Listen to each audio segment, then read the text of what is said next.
gématrie et le notaricum.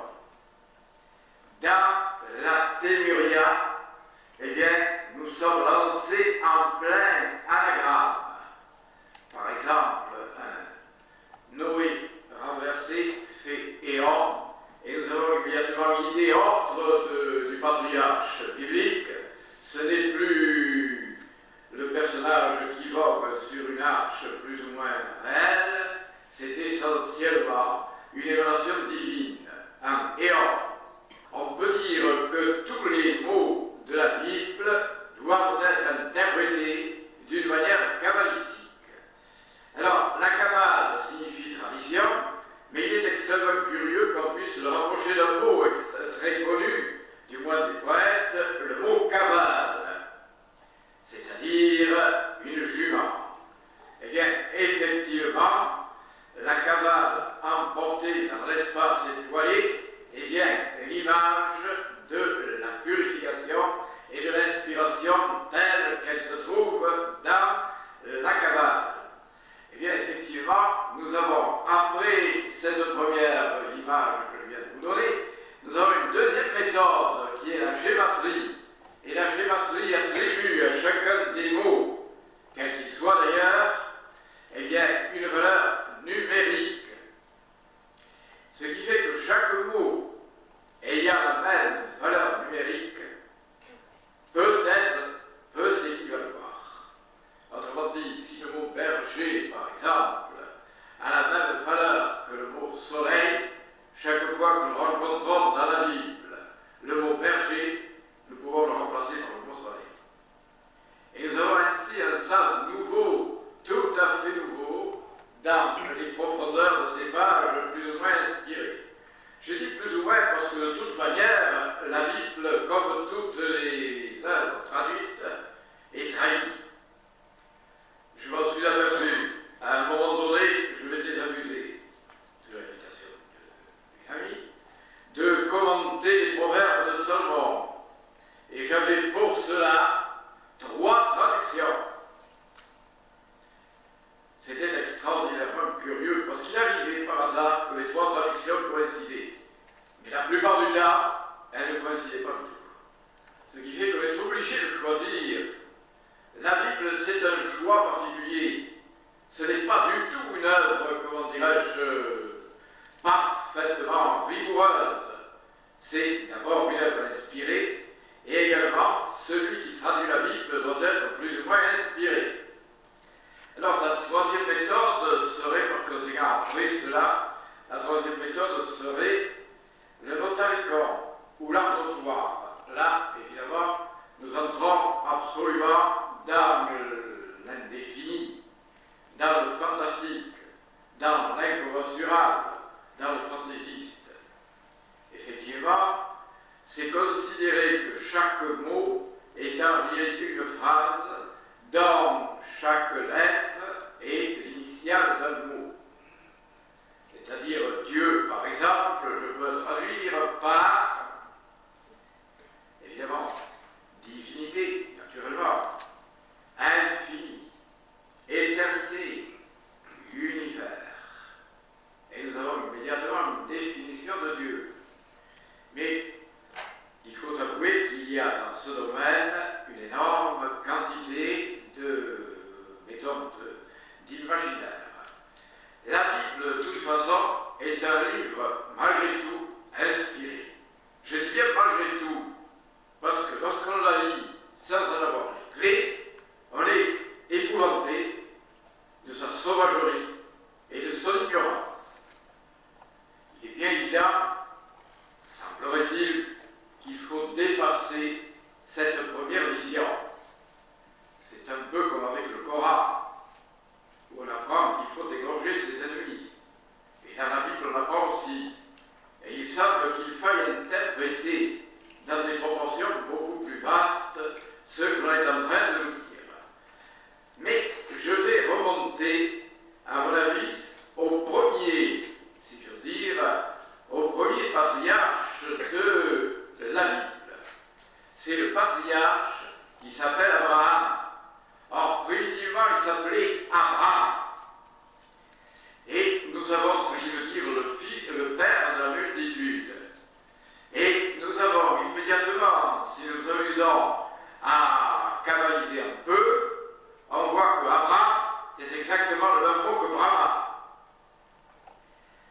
et sa femme par-dessus le marché s'appelle Sarah. Or, l'épouse de Brahma s'appelle Saraswati. D'où on peut conclure que Abraham a reçu une initiation, et ce doit être une initiation brahmanique.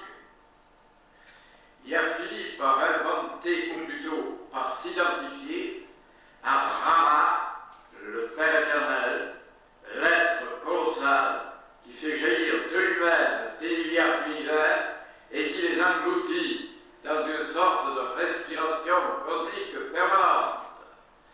Il faudrait admettre que l'Inde soit arrivée jusque dans la Mésopotamie et l'est plus ou moins civilisée. Ce qui est après tout parfaitement possible. Alors déjà, la première image, Abraham, nous donne immédiatement un phénomène kabbalistique caractérisé. C'est d'autant mieux que les Juifs déclarent qu'ils vont s'endormir dans le sein d'Abraham. Or, c'est exactement l'image que donnent les hindous lorsqu'ils parlent de Brahma. On s'engloutit dans ce sein prodigieux. Il semblerait donc qu'à travers la Kabbale, nous pourrions déjà voir des éléments particulièrement nouveaux dans la Bible. Tous les noms de la Bible sont ainsi d'ailleurs.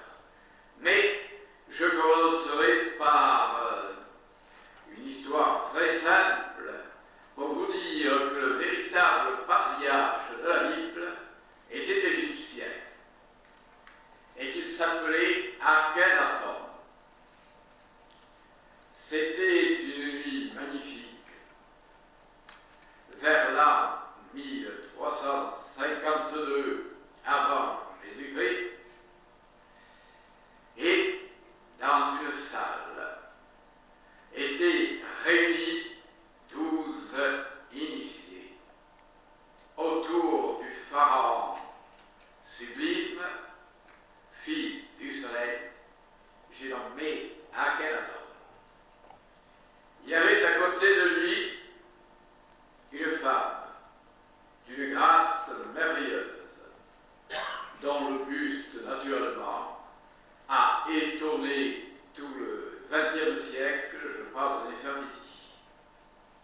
Et il y avait aussi à sa gauche un prêtre, un sage, au vaste front, appelé Osarsis, et qui était prêtre du dieu Aton, dans la ville d'Héliopolis, appelée aussi Om, si nous croyons la Bible. Eh bien, le pharaon tient à peu près ce discours. Mes frères bien-aimés, je vous ai convoqués, car je sens déjà l'ombre de la mort se répandre sur mon visage. J'ai choisi pour une mission sublime. J'ai choisi le peuple le plus civilisé de la terre pour lui apporter la triple sagesse d'Aton. Lui apprendre que Aton est à la fois l'amour, la beauté et la force, pour lui apprendre aussi qu'on ne peut arriver à l'illumination qu'en contemplant l'éternel Aton. Pas simplement dans le ciel, mais aussi dans son âme. Il faut imaginer au-dessus de sa tête l'image du soleil resplendissant, c'est l'image d'Aton, et se concentrer sur lui. Et c'est de cette manière-là que vous arriverez lentement à l'illumination. Mais il y a une chose nécessaire pour y arriver, c'est l'amour. Ce n'est pas à travers la l'élite magique, ce n'est pas à travers le souffle ou le salpêtre ou la magie des mots que vous arrivez à l'immortalité. Vous n'y parviendrez que par l'amour. Et c'est le message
puissance, la sagesse et l'amour, et au-dessus, c'est l'infini.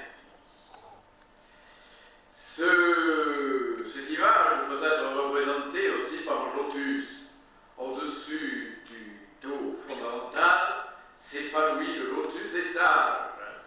Dans le lointain Occident, le lotus sera remplacé par une rose. Et nous aurons alors ce que peut-être certains appelleront plus tard la rose croix, et qui est en réalité quelque chose de plus vaste encore que cette double image, car elle est en rapport avec les secrets essentiels de la terre, du ciel et de l'infini.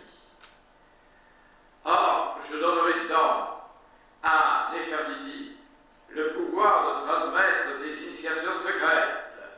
Mais il faut, à côté de ces initiations secrètes, une puissance physique. Peut-être n'ai-je pas eu l'audace, tout au moins, la témérité de la fonder. J'avais une confiance absolue dans le peuple égyptien. Et il faut avoir de confiance dans aucun peuple. On ne peut avoir confiance que dans des individualités et jamais dans un peuple. Alors, l'individualité à qui je pose le sceptre de la puissance, c'est l'homme qui est à mes côtés, un certain Osartif, mais que j'ai baptisé Moïse. Moïse, le secret de sauver les eaux, parce qu'en réalité, il est le grand initié des eaux. Il est capable de connaître les ondes gigantesques de la gravitation, de la guérison, de la télépathie, toutes ces ondes qui remplissent le monde. Et il est capable aussi de les utiliser. Alors, j'espère pour l'un et pour l'autre que un Dieu bienveillant attend les guidera, car d'étranges obstacles peuvent se former. Ces obstacles sont que pour Néfertiti et ceux qui lui succéderont, eh bien, il y ait une espèce d'orgueil qui coupera les initiés du souffle immense de la vie universelle. Et quant aux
je vous donne, je vous confère ma puissance, je disparaîtrai bientôt.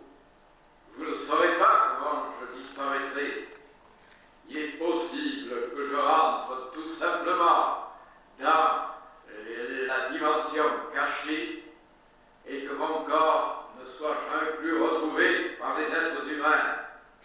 C'est ainsi que parfois disparaissent les grands sages.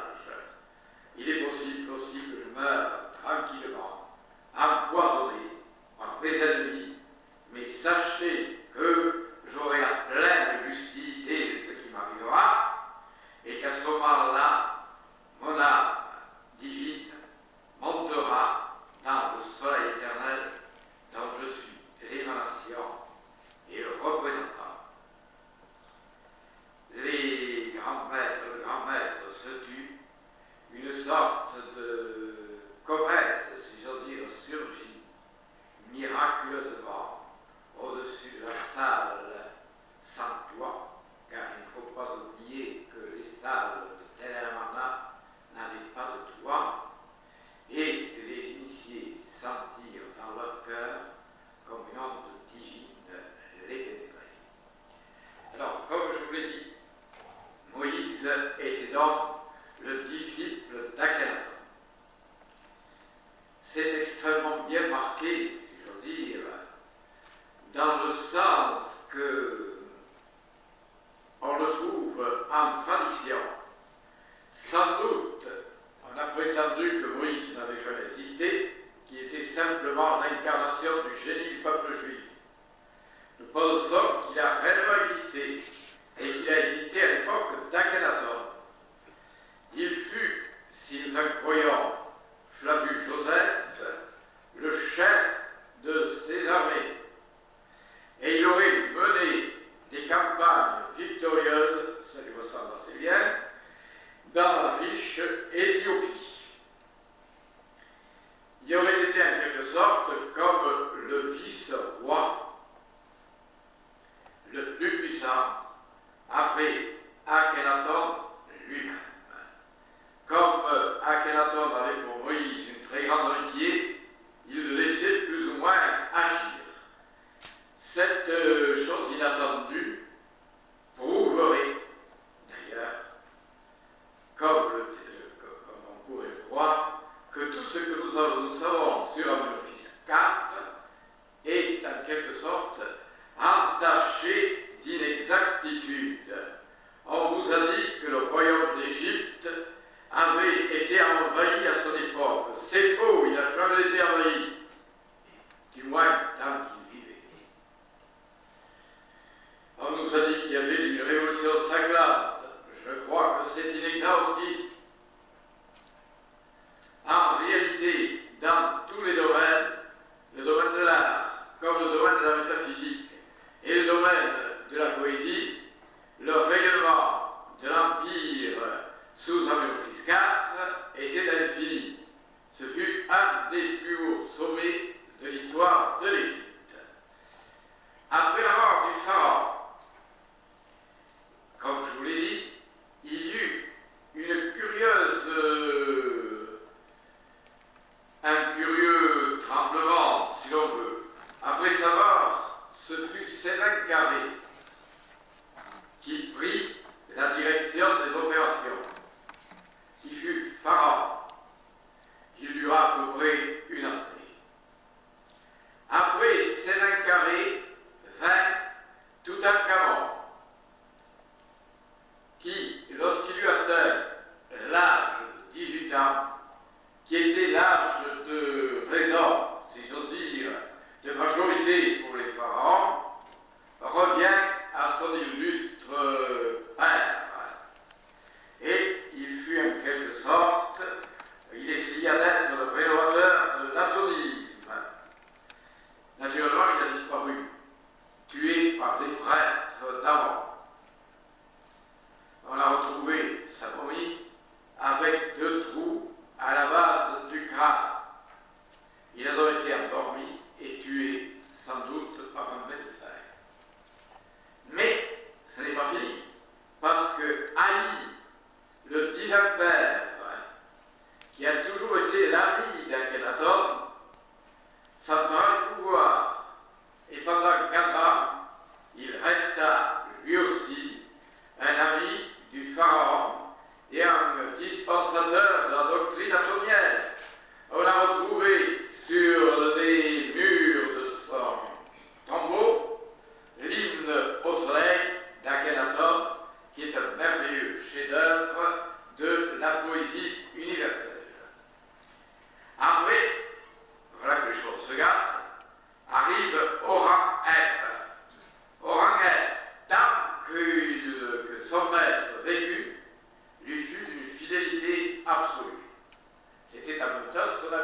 Lorsque Akhenaton mourut, il eut à se décider entre le nouveau mouvement antonien et l'ancien mouvement aronien. Et à la suite d'une série de miracles plus ou moins extraordinaires accomplis par les uns et par les autres, aussi bien par Janès et Mambrès que par Moïse, eh bien, il se décida pour l'ancien culte. Car les Antoniens lui paraissaient beaucoup trop remplis, comment dirais-je, d'esprit non pacifique, non violent, d'esprit pacifique. Et il voulait restaurer dans toute sa grandeur la puissance égyptienne. C'est pourquoi il préféra les violents aux non-violents. Il faut tout de même observer ce n'est pas lui qui a pourchassé le nom d'Akhenaton. Ce sont ses successeurs. Lui, il laissa subsister le nom, mais il chassa les Antoniens, à la tête duquel se trouvait Moïse. L'histoire de Moïse est assez bien connue, mais vous vous rappelez néanmoins qu'il subit plusieurs initiations. L'initiation de l'eau, effectivement, il fut sauvé des eaux. L'initiation du feu également. C'est ainsi qu'on le retrouve devant le buisson ardent. Le buisson qui brûle perpétuellement, c'est l'image du feu cosmique. Moïse fut donc initié de l'eau et initié du feu. Il épousa Séphora, ce qui veut dire la sagesse du soleil. Et à travers elle, il eut la connaissance aussi de Jéthro, le père, qui lui donna une initiation, l'initiation du désert, et lui conféra, si j'ose dire, la connaissance de l'abîme infini. Moïse resta 40 ans chez Jéthro, et il resta 40 ans en Égypte. Il resta 40 ans chez Jéthro, et il chemina dans le désert pendant 40 années. On peut se demander d'ailleurs si tous ces chiffres sont exacts, mais ils sont fondés néanmoins sur l'idée du nombre 40. Le nombre 40, ça fait partie aussi de la Kabbale, car dans la Kabbale, tout a une signification. Les nombres ont une signification aussi bien que les mots. Et 40 est le chiffre des transformations et aussi des catastrophes. C'est pendant 40 jours, la barque de Noé vogua sur les eaux. Le déluge dura 40 jours. C'est pendant 40 ans, 3 fois d'ailleurs, que Moïse erra dans le jardin, dans les déserts, et c'est enfin pendant 40 jours que Jésus demeura à méditer dans l'aridité du désert. Si vous voulez bien, on peut s'amuser à retrouver également chez nous, car l'année 1940 a été une année désastreuse pour tous les peuples, pas simplement le peuple français. Donc, la Kabbale est composée d'images en même temps que de cycles, en même temps que de mots. Et nous aboutissons à la loi donnée par Moïse. Vous savez que Moïse s'est dressé sur le Sinaï. Il est d'ailleurs extrêmement curieux que le mot Sinaï vienne du mot Sin. Et Sin veut dire tout simplement le dieu lunaire. On peut donc se demander si Moïse n'a pas été inspiré par le dieu lunaire. d'après les traditions ésotériques, eh bien, sur la Lune existe un Dieu, ou plutôt un archange, qui est chargé de gouverner les peuples monothéistes. Il a donc gouverné les Juifs, il a donc été l'ami d'Akhenaton, et il est l'ami aussi des Arabes, comme de tous les peuples qui veulent et qui proclament l'unité de Dieu. Moïse, qui était un grand initié, a voulu enfermer dans un manuel d'initiation toutes les connaissances qu'il avait acquises à travers le monde. Nous allons voir comment son décalogue est en réalité un manuel secret. Un décalogue, d'ailleurs, pourquoi décalogue? Pourquoi 10? Eh bien, la réponse se trouvera plus tard dans Pythagore, lorsqu'il déclarera que 10 est le nombre parfait, attendu qu'il est le nom de la valeur secrète de 4. 1 plus 2 plus 3 plus 4 égale 10. Cette théorie de la valeur secrète des mots et des nombres a été en quelque sorte maintes fois reprise et se retrouve dans toutes les cabales de l'univers. Il y aurait donc l'affirmation des 4 grandes initiations à travers le décalogue. Nous allons voir.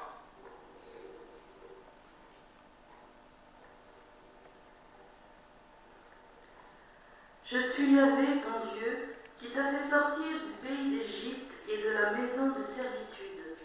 Tu n'auras pas d'autre Dieu devant ma face. Bon, alors, je suis Jéhovah, ton Dieu, ou Yahvé, qui t'a fait sortir de la maison de servitude. L'Égypte signifie le gîte des épées. Il suffit de le transformer, et en effet, c'est la guerre qui, en quelque sorte, le symbole même du monde matériel.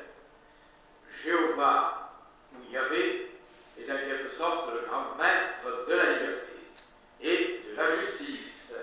Il a créé un peuple et l'a fait sortir de la maison de servitude.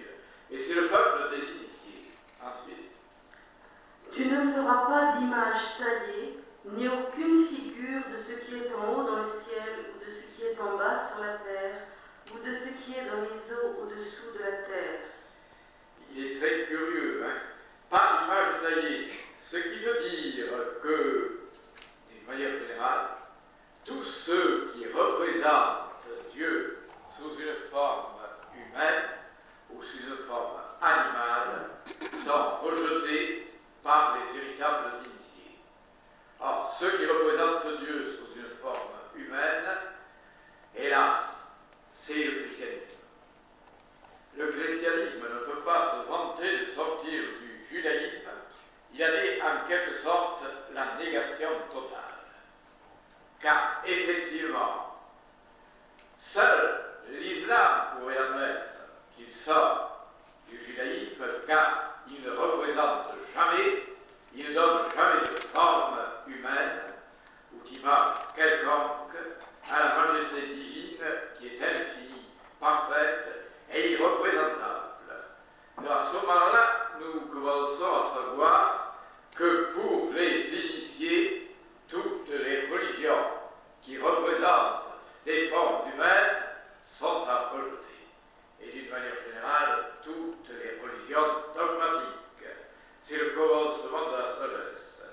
Ensuite, Tu ne te prosterneras point devant elles, et tu ne les serviras point, car je suis Yahvé ton Dieu, un Dieu jaloux, qui punit l'iniquité des pères sur les enfants, sur la 3e et 4e génération, à l'égard de ceux qui me haïssent, et qui fait miséricorde jusqu'à 1000 générations à ceux qui m'aiment et qui gardent les commandements. alors, cette image est extrêmement curieuse. Comment peut-on être un Dieu jaloux? Et vous allez voir que ce Dieu jaloux pourrait être d'une miséricorde infinie.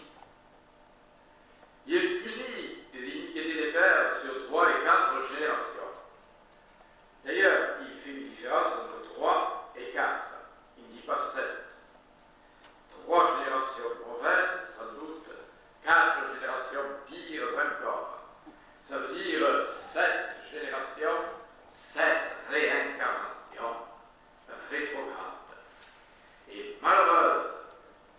dans des mondes que nous pourrions appeler infernaux, tout au moins inférieurs. Oui, mais voilà, ça a l'air d'être extrêmement curieux parce qu'il nous dit qu'il va faire, en quelque sorte, la protection des justes pendant 1000 générations. Donc, c'est-à-dire que tous ceux qui sont sur la terre sont inévitablement sauvés, car il y a au moins un être parmi les 1000 générations qui a été injuste et dont la justice et la protection divine se répandent sur tous. 1000 générations, cela veut dire, si vous voulez, qu'après la mort du juste, eh bien, il rentre dans ce que nous appelons les planètes édéniques, où pendant 1000 générations, il sera dans le bonheur et dans la perfection. Mais les autres, sur notre plan, qui, comment dirais-je, si nous revenons sur un plan physique, qui sont reliés à un juste, sont tous inévitablement remplis de la lumière de ce juste. Et il est donc impossible que toute l'humanité ne soit pas sauvée. Et de plus, il y a quelque chose d'extrêmement curieux, c'est l'Antiquité. 1000 générations, si nous redescendons encore une fois sur le plan physique, cela fait des centaines, des milliers, des millions d'années. La Terre existerait en comptant non seulement la génération elle-même, mais également l'intervalle qu'il peut y avoir entre deux réincarnations. Cet intervalle est d'environ 300 ans, 500 ans. Et comme on veut, entre 300 et 500. Eh bien, si vous commencez par faire une petite addition et une petite multiplication, vous arriverez à des chiffres assez fabuleux, qui avoisinent à peu près 16 millions d'années. Alors, la Terre existerait donc depuis 16 millions d'années. Elle existe depuis bien plus que cela. Mais c'est déjà une belle approximation. Et il parlerait de l'humanité elle-même comme existant depuis environ 16 millions d'années, ce qui est très joli. Cela se rapproche assez des computations théosophiques qui prétendent que la race humaine existerait depuis 18 millions d'années. Elle serait issue de l'union des Vénusiens avec les humanoïdes créés par l'évolution normale des animaux de la Terre. Et cela aurait eu lieu, ce débarquement sensationnel, aurait eu lieu dans la mer, dans l'île Blanche, qui actuellement n'existe plus et qui a été remplacée par le désert de Gobi. Et c'est à partir de là que l'humanité aurait pris naissance. Il y a environ cela 18 millions d'années. 18 d'ailleurs, je vous le rappelle,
dire, mon Dieu, je suis bien malheureux, mon concurrent en face a plus d'argent que moi, je vous demande, mon Dieu, de vouloir bien m'aider et de faire que je sois plus riche que lui.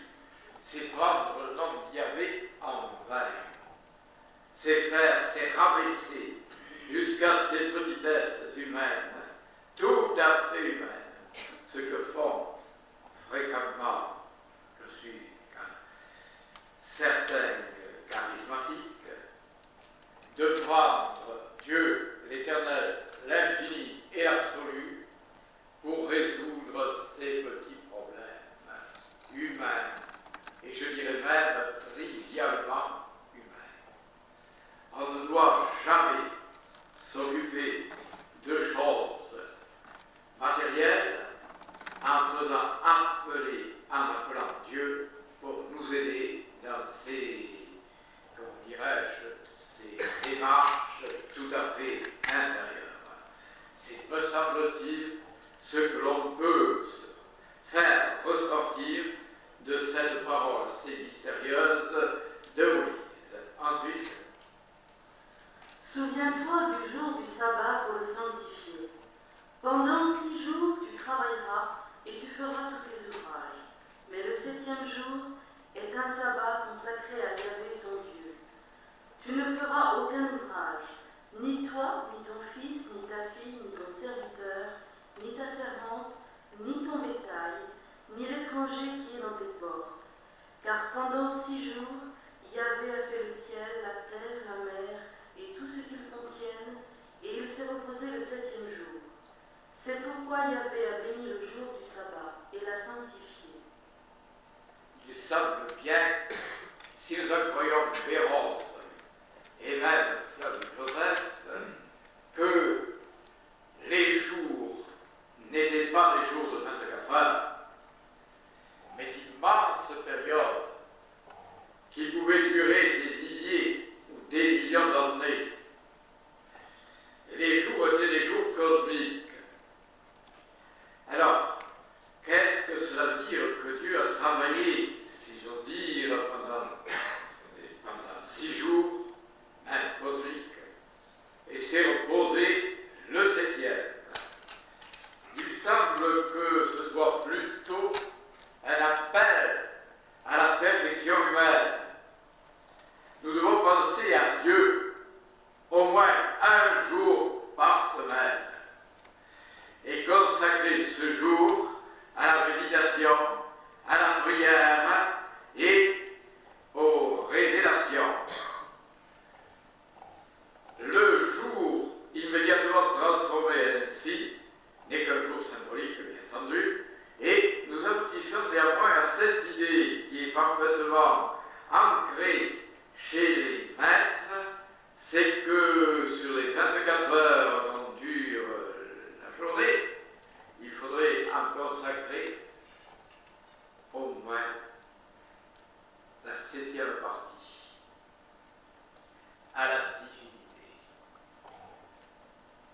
C'est beaucoup. Consacrer simplement la 7e partie du jour, je reconnais que c'est difficile, mettons 1 heure simplement à penser à Dieu. Dans la journée, personnellement, je pense que c'est beaucoup. Et consacrer 1 heure à penser à Dieu, simplement à faire des exercices spirituels, est beaucoup trop pour l'humanité actuelle. Aussi, je lui ai proposé simplement 1 minute. Je pense que si l'on arrive pendant 1 minute, la minute d'éternité, à penser à l'être absolu, eh bien, on est déjà sur le plan de l'initiation. Il n'est pas, comment dirais-je, l'idée n'est pas rejetée qu'à plus de 7 minutes on puisse en ajouter une autre, et ainsi de suite, de minute à minute, jusqu'à arriver par exemple à 1 heure, à 2 heures ou à 3 heures. Mais enfin, je ne vous demande pas cet effort prodigieux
éternel féminin. Quand on contemple ces deux moitiés de Dieu, eh bien, je pense que c'est une merveilleuse évolution pour tout véritable initié. Maintenant, le mot initié, je vais quand même vous le rappeler un peu, très peu ce que c'est. Et d'abord, il faudrait que le véritable initié ne connaisse ni la haine, ni la peur, ni le doute. Il y en a très peu sur la terre. J'avoue que je n'en connais qu'un pour l'instant, et c'est moi. Tous les autres que j'ai pu approcher, à un certain moment, ceux qui se prétendent initiés, j'ai senti en eux la peur et le doute, et la haine. Or, on ne peut arriver à l'initiation qu'en supprimant ces trois choses. Et si vous voulez, d'une manière très simple, je parle à propos du doute, par exemple. Vous pouvez avoir du doute, tout le monde en a, sauf moi. Je n'ai jamais eu de doute sur les vérités éternelles. Et si toute la terre, avec en tête les savants les plus éminents, déclarer par exemple que Dieu n'existe pas, eh bien, je hausserai les épaules et je le renverrai à l'école maternelle. Ils sont peut-être tout juste dignes d'entrer. En réalité, Dieu existe. C'est une certitude absolue.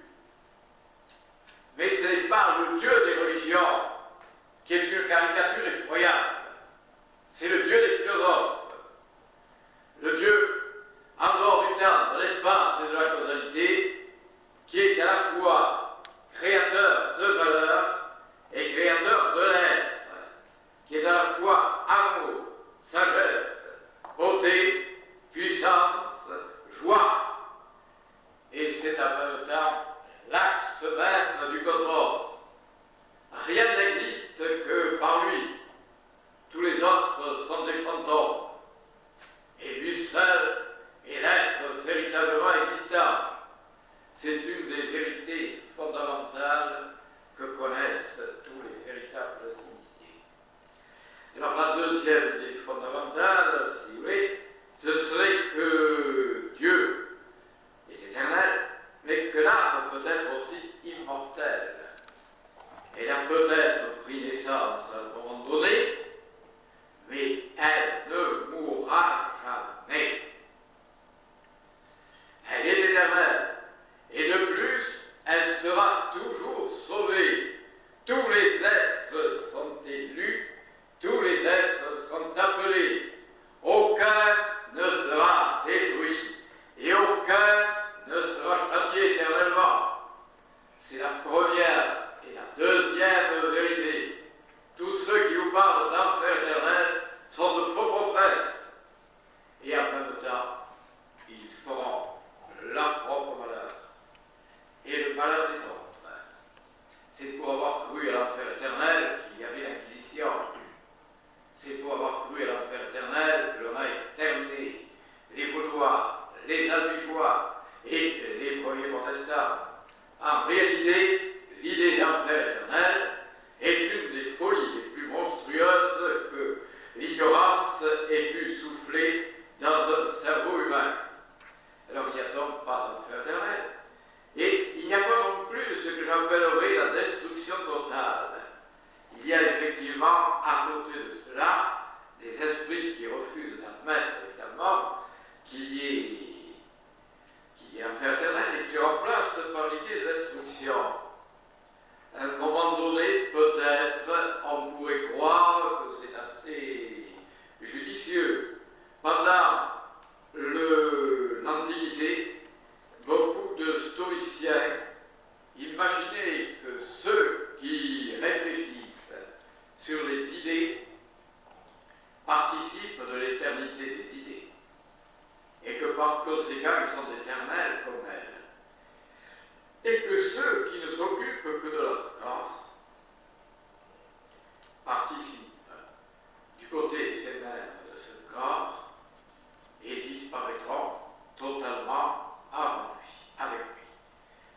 une idée qui me paraît intéressante, mais que je ne crois pas exacte, parce que la puissance divine qui a créé l'homme est elle-même éternelle, et l'homme qui est son reflet doit être lui aussi immortel.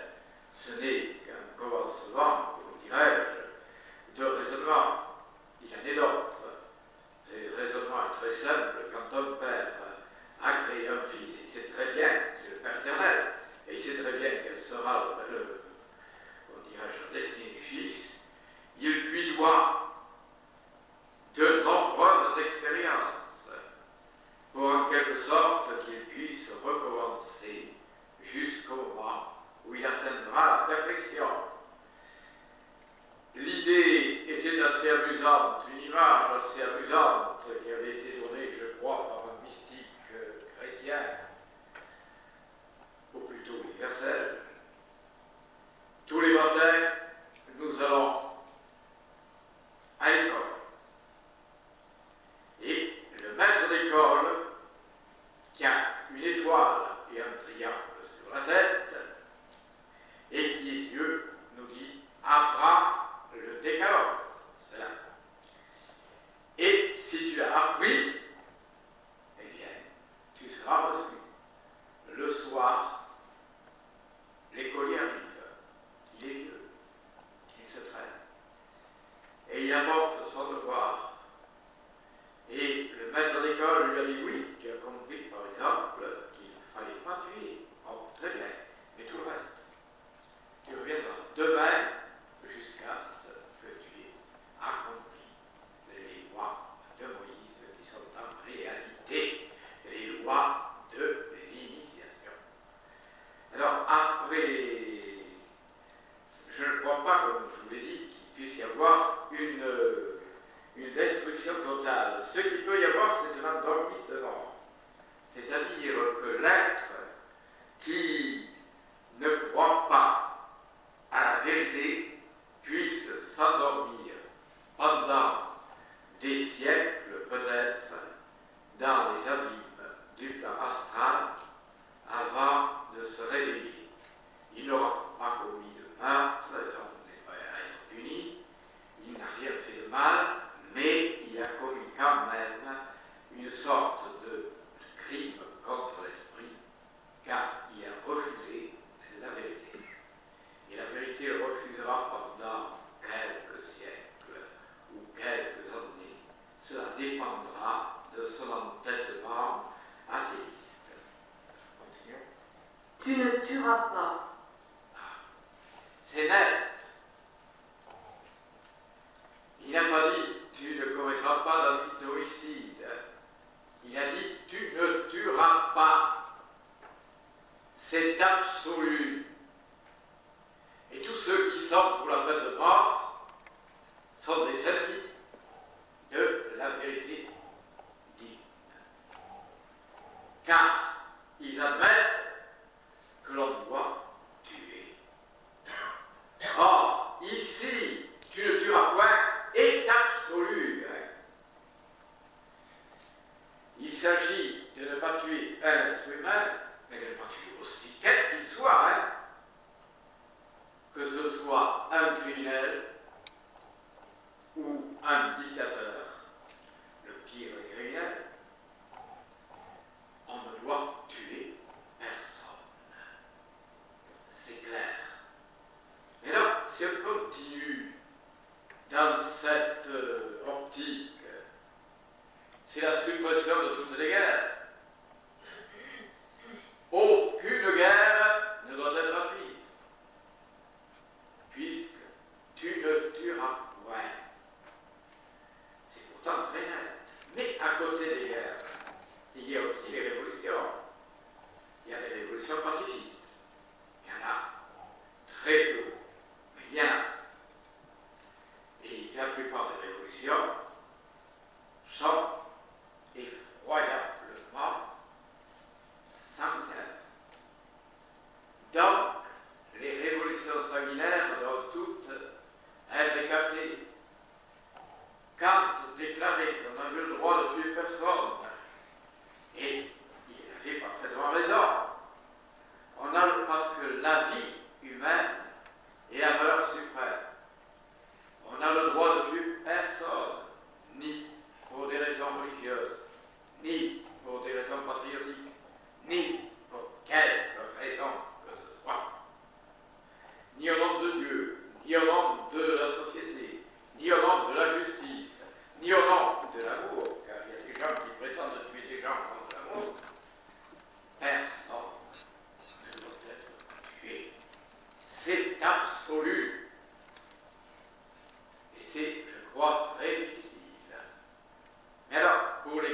criminels, parce que nous sommes dans ce sujet, qu'est-ce qu'on va faire? Et il y a deux espèces de criminels, les curables et les incurables. Les curables, on essaie de les guérir, et on les guérira sûrement. Quant aux incurables, eh bien, on les met hors d'état de nuire dans la société sans les tuer. Et en leur faisant, comment dirais-je, l'existence aussi tranquille que possible, car être privé de sa liberté, c'est tout de même absolument atroce et grave pour qui que ce soit. Il semblerait que Moïse, par le curabouin, compte parmi les grands esprits de l'humanité. Et continuons. Attention, il a dit le curabouin. Il n'a pas précisé que c'était des hommes. Alors, il ne faudrait donc pas tuer les animaux non plus. Et tuer un animal est également contraire à la loi divine. Vous allez me dire effectivement que l'homme a le droit de subsister, je suis d'accord. S'il y a à choisir entre la vie d'un homme et la vie d'un animal, c'est la vie de l'homme que l'on doit choisir. Tout à fait d'accord.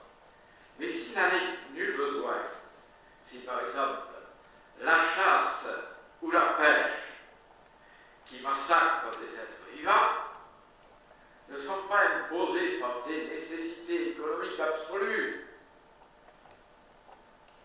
elles sont rares, elles peuvent se produire, alors elles doivent être supprimées. Chasser pour le plaisir, ou même pêcher, est un plaisir cruel. Et j'ajoute qu'il ne tient pas compte du respect que l'on doit à la vie sous toutes ses formes. Un autre élément, tu ne diras point, peut-être aussi faut-il parler des dissections. Car on massacre les êtres, on les tue et on les fait souffrir également. Alors, là aussi, la vivisection devrait être absolument interdite. C'est très bien qu'il s'agit de rénover le monde. Mais rénover le monde, c'est rénover l'individu. C'est l'individu qui doit s'interdire tout cela.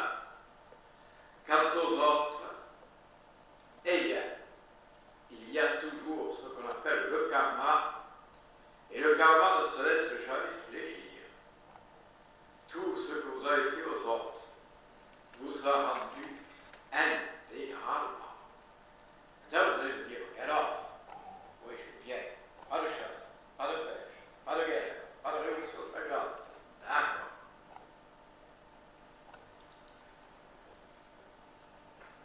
Alors, comment se nourrir? Le végétarisme. Vous n'avez nul besoin de vous nourrir de quelque viande ou de quelque poisson que ce soit. Par exemple, on voit à ceci le véritable initié. Je parle d'un certain Mikhail Ivanov qui avait des qualités remarquables et qui vous disait quand même qu'on a besoin de manger du poisson et qu'il faut en manger parce qu'on lui fait beaucoup d'honneur en le mangeant. On transforme l'être poisson en être humain. C'est extrêmement dangereux. Une théorie qui est plus inquiétante. Et qui non seulement est plus inquiétante, mais si jamais les extraterrestres plus évolués que nous viennent sur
spectacle d'un esprit.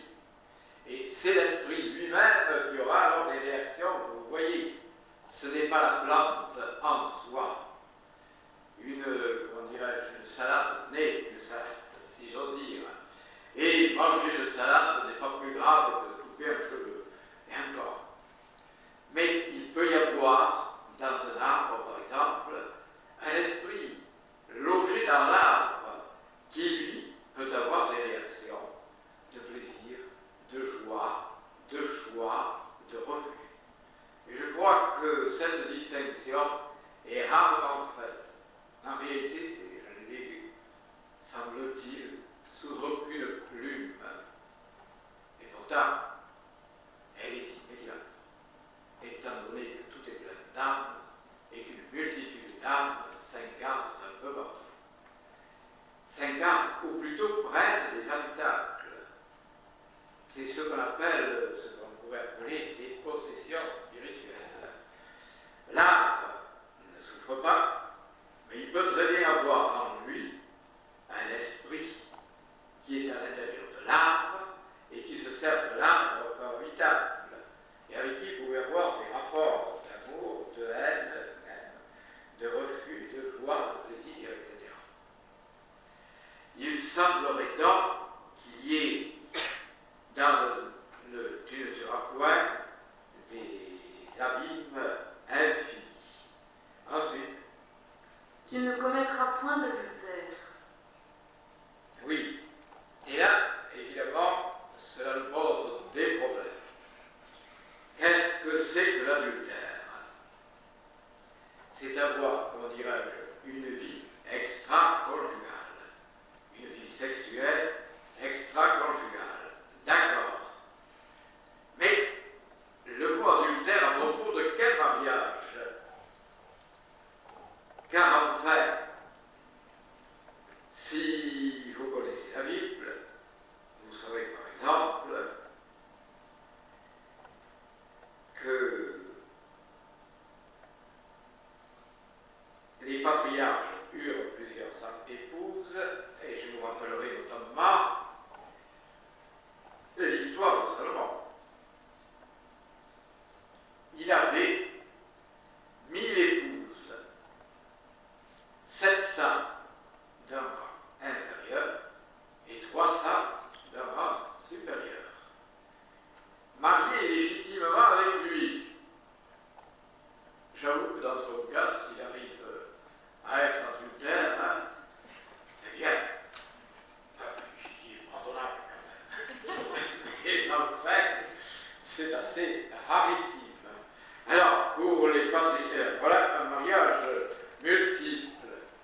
Si je me trompe, Jacob aussi avait 2 épouses, Rachel et Lia, qui très gentiment leur donnèrent en prime leurs 2 servantes, de manière qu'il ait 4 femmes pour lui tout seul.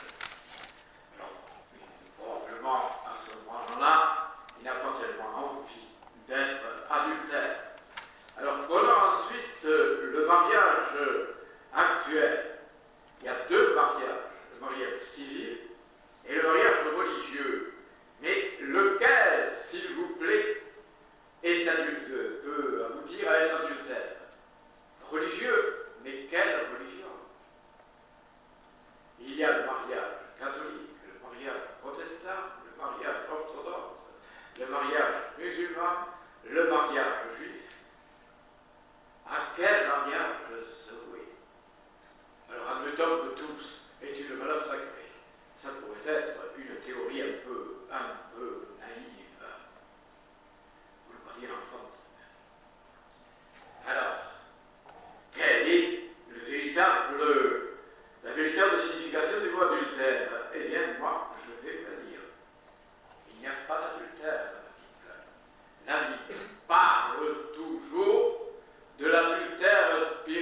propos de cette parole de Jésus, vous vous rappelez peut-être qu'à un certain moment donné, on avait déclaré que même quand on s'approche de sa femme légitime, de son époux légitime, il faut avoir aucune convoitise.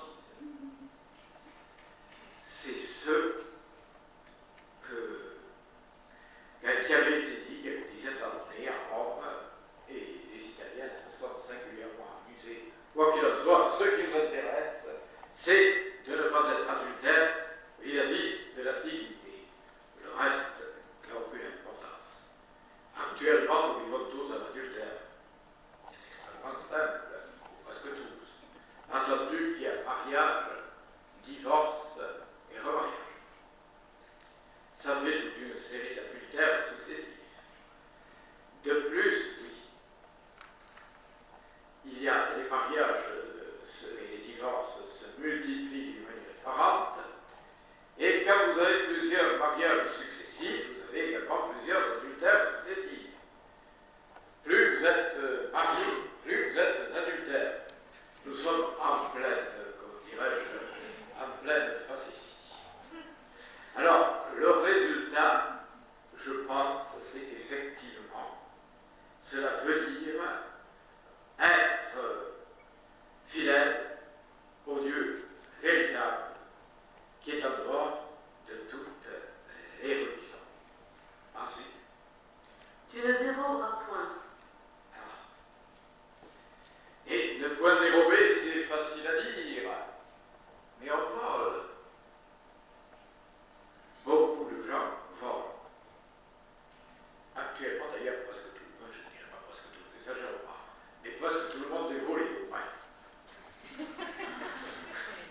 Alors, le fait de voler, c'est s'emparer d'un bien qui ne vous appartient pas. Eh bien, je crois qu'à chaque instant, ce sera une formidable réinnovation si elle arrive à supprimer le vol.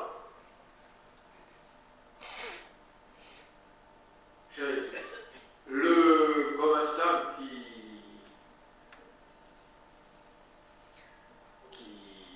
rêve un bénéfice excessif est en train de dérober quelque chose. Hein? L'État nous vole grandiosement avec des impôts sans cesse augmentants. On peut dire que tu ne déroberas point se trouve un peu partout. Le fait de chamarder quelque chose n'est pas grave, mais c'est déjà un vol. Là, c'est extrêmement curieux. Et le fait de voler des idées, c'est quelqu'un qui vous apprend telle chose. Vous prenez ces idées et puis vous les servez comme ça de vous-même. Ce qu'on appelle le plagiat. Bien, cela existe maintes et maintes fois. Et je pense que c'est une manière également qui doit être, comment dirais-je, écartée par le véritable initié. Il ne doit rien voler à personne. Maintenant, par exemple, si l'empreinte décidait à quelqu'un qui le dit, mais à ce moment-là, il ne vole pas. Si les empreintes sans le dire, c'est un vol pur et simple. Évidemment, c'est toute une énorme transformation qu'un initié doit faire. Et il doit, s'il arrive à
sommes prêts à admettre aussi tout ce qui peut excuser les grands criminels de l'histoire. Ça aussi, c'est un faux témoignage.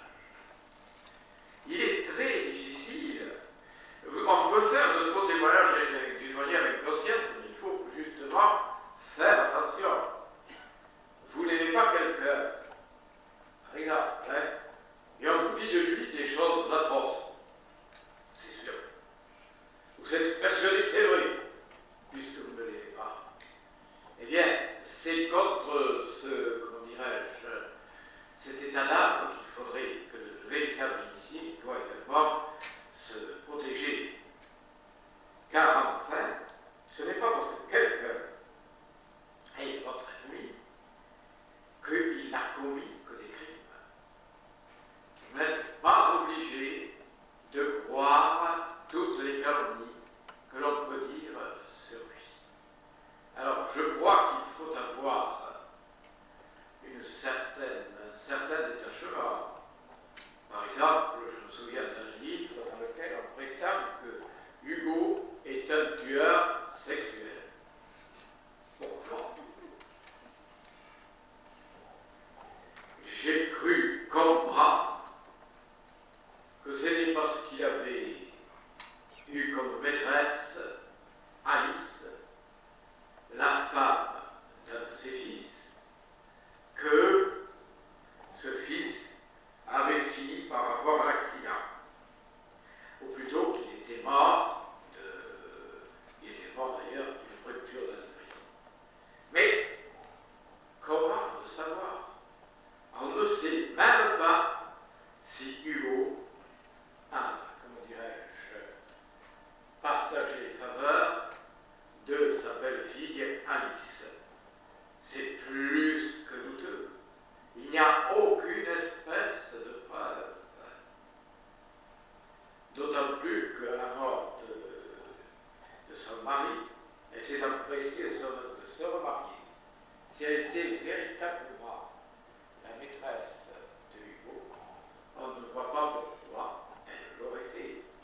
Par exemple, ce n'est qu'une petite discussion passable, mais des êtres qui prétendent sans aucune preuve des affirmations de ce genre-là, évidemment, ne connaissent ni la vérité, ni la justice, ni la lucidité.